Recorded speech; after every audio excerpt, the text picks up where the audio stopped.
सुप्रभात बच्चों, आज हम लोग कक्षा 11वीं के पुस्तक आरोह भाग 1 का पद्य भाग का प्रथम काव्य करने जा रहे हैं, जो है हम तो एक एक करी जाना वह संतो देखत जग बौराना।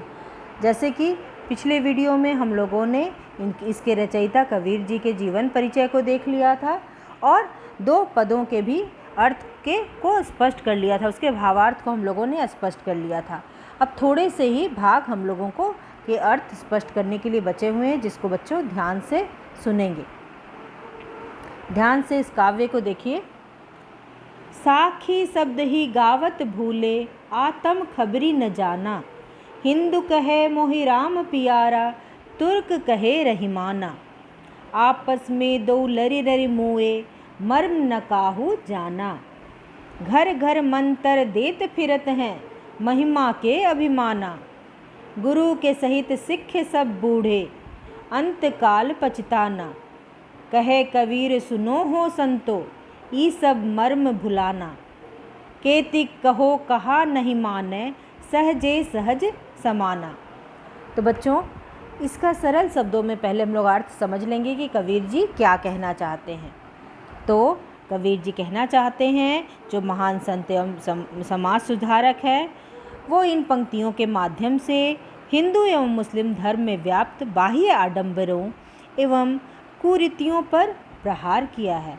कबीर ने धर्म में अनाचार एवं पाखंड फैलाने वाले ढोंगियों पर प्रहार करते हुए उन्हें अज्ञानी एवं पाखंडी बताया है। इसके माध्यम से कबीर समाज के संत जनों के लिए सहज भक्ति का मार्ग दिखाकर परमात्मा के प्राप्ति के उद्देश्य को प्राप्त करने में सहायता करने की कोशिश करते हैं तथा समाज को धार्मिक ढोंगियों से मुक्त कराने की इच्छा रखते हैं। इस पूरे काव्य में आप लोग समझ गए क्या है। अब इसको जब सप्रसंग व्याख्या करना होगा तो हम लोग किस प्रकार से लिखेंगे। हम लोग लिखेंगे प्रस्तुत काव्यांश पाठ्य पुस्तक आरोह भाग प्रथम या 1 से उद्धृत है। इसका आशय है कि कबीर कहते हैं कि धार्मिक बाह्य आडंबरों को अत्यधिक महत्व देने वाले तथा कथित संत साखी या सबद को भूल गए हैं और अपनी आत्मा के मर्म को भी नहीं समझते। पहला ही पंक्ति का इतना अर्थ है बेटा, साखी शब्द ही गावत भूले, आत्म खबरी न जाना। मतलब कबीर जी कहते हैं कि धार्मिक बाह्य आडंबरों को अत्यधिक महत्व देने वाले संत जो हैं वो साखी और सबद को भूल गए हैं और अपनी आत्मा के मर्म को भी नहीं समझते। इन पाखंडियों को अपने सांसारिक जीवन पर घमंड है, उन्हें परमात्मा के वास्तविक तत्व का ज्ञान नहीं है। हिंदू राम को अपना प्रिय मानते हैं तो मुसलमान रहीम को। राम और रहीम के नाम पर हिंदू एवं मुसलमान आपस में लड़ते झगड़ते हैं। दोनों समुदाय अपने अपने ईश्वर को श्रेष्ठ बताते हैं। वास्तव में ईश्वर या परमात्मा के सत्य को इन दोनों में से कोई नहीं समझता। परमात्मा के मर्म को जाने बिना दोनों समुदाय क्या करते हैं? दोनों समुदाय के अज्ञानी लोग आपस में लड़ लड़कर मर जाते हैं। ऐसे पाखंडी लोग घर घर जाकर लोगों को मंत्र बांटते फिरते हैं। यहाँ पर पंक्ति देखिए, घर घर मंत्र देत फिरत है, महिमा के अभिमाना। खुद अपने ज्ञान नहीं है, लेकिन ये क्या कर रहे हैं पाखंडी लोग? घर घर जाकर लोगों को मंत्र बांटते फिरते हैं। उन्हें सांसारिक माया पर बहुत अभिमान है।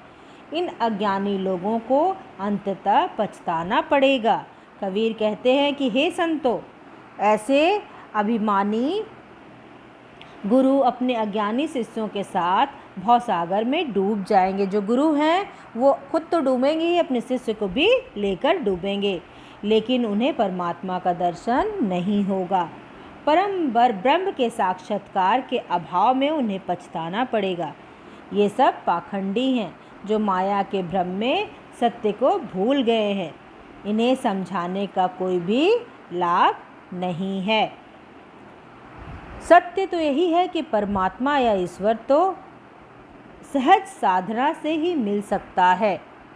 यहाँ पर अंतिम वाले लाइन में है ये, आप देखिएगा, केतिक कहाँ कहो कहाँ नहीं माने सहज समाना।